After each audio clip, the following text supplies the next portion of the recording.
Picture this, a multi-million, no, a billion-plus dollar estate, but not in Dubai or the Swiss Alps. Imagine it built into the ice of Antarctica. Heated pools, private labs, perhaps even a runway.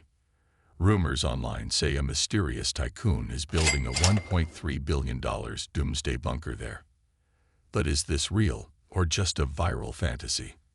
In today's deep dive, we're exploring actual legal, financial, and geopolitical facts. And the truth might surprise you more than the rumor. Where this story began. Let's start with what sparked the myth. The $1.3 billion Antarctic estate claim first appeared on social media, conspiracy forums, and even in semi-viral Reddit threads. Elaborate digital renderings, fake investor decks, leaked floor plans, and whispers of a private runway for jets landing on the ice.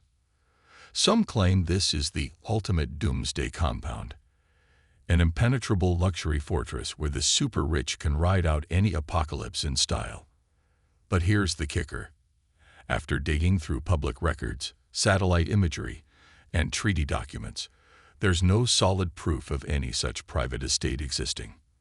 No real estate transaction, no company filing, no environmental permit, nothing that confirms a $1.3 billion private ice palace carved in Antarctica. The Antarctic Treaty. Why private estates are nearly impossible. To understand why this rumor is extremely unlikely, you need to know about the Antarctic Treaty System. Signed in 1959, the treaty designates Antarctica as a scientific preserve, bans military activity, and prohibits new territorial sovereignty claims. Put simply, you can't just buy land there like a typical real estate deal. Under the treaty, any installations must be for peaceful scientific purposes, not secret billionaire headouts. All operations are subject to inspections and environmental protocols. That means for someone to legally build a luxury estate, it would need to be disguised as a research facility or logistics outpost. And even then, it would face massive scrutiny. Real costs of Antarctic infrastructure. Even for research stations, building in Antarctica costs a fortune. Let's take a real example. The Halley VI Research Station, Britain's modular base. According to publicly available data, it cost £26 million. That's for a functioning station, not a luxury mansion with spas and marble. Another example, the U.S. Antarctic program's aims. Antarctic Infrastructure Modernization for Science project had a total projected cost of $410.4 million.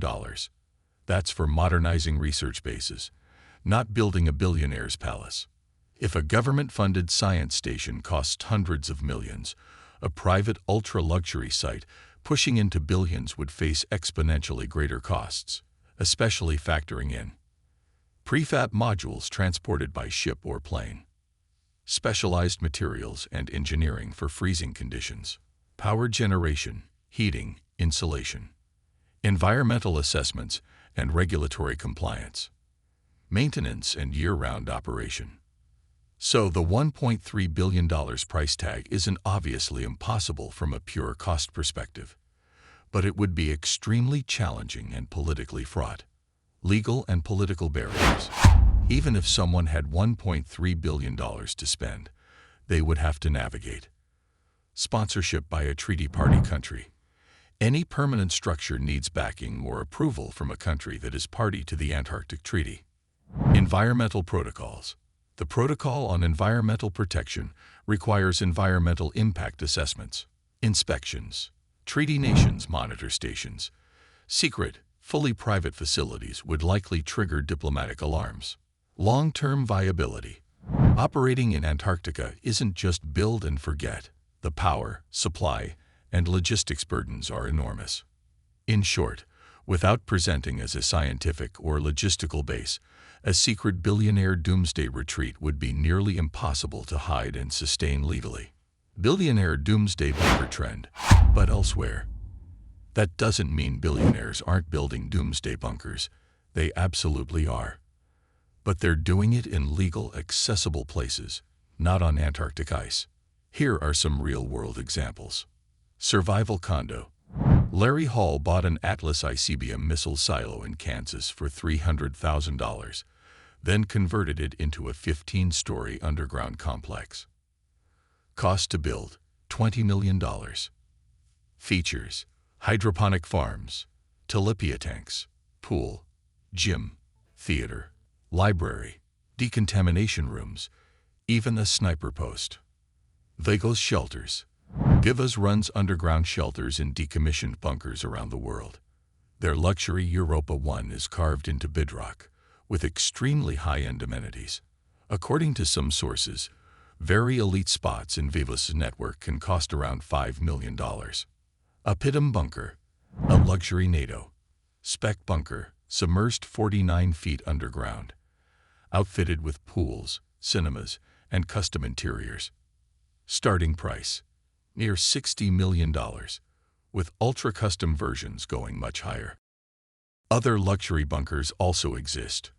Rising S Bunkers sells an aristocrat model for $8.3 million to $9.6 million, complete with game rooms, swimming pools, bowling lanes, and full self-sufficiency.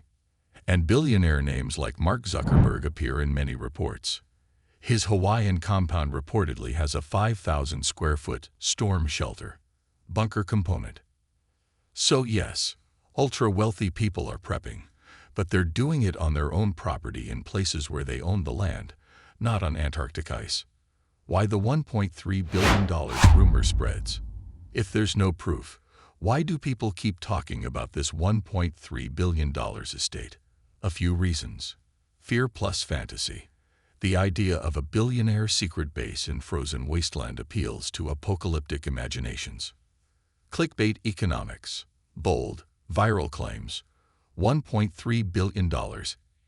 Antarctic Palace. Drive engagement.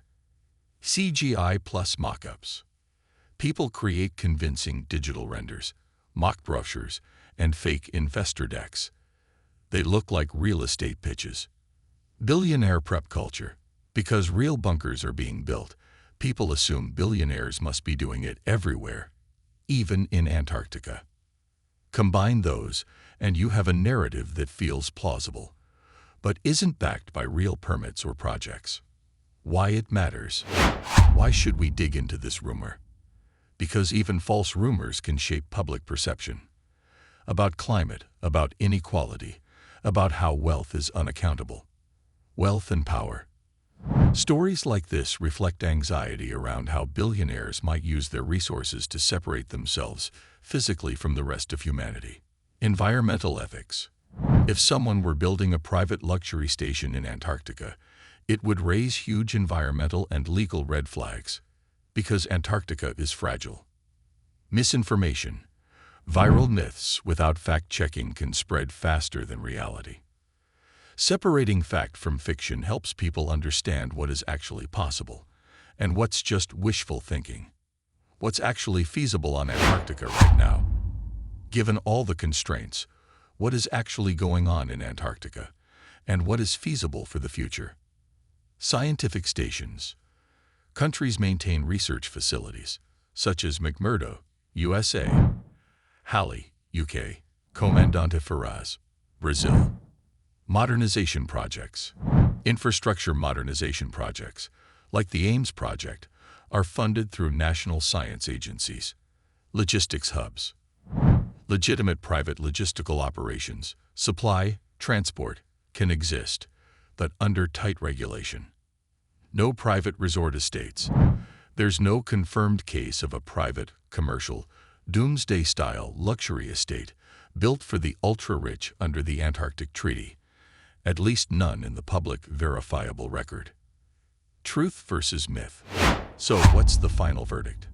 After fact-checking, there's no credible evidence for a $1.3 billion private Antarctic ice estate. The Antarctic Treaty, environmental rules, and legal inspections make such a project highly unlikely.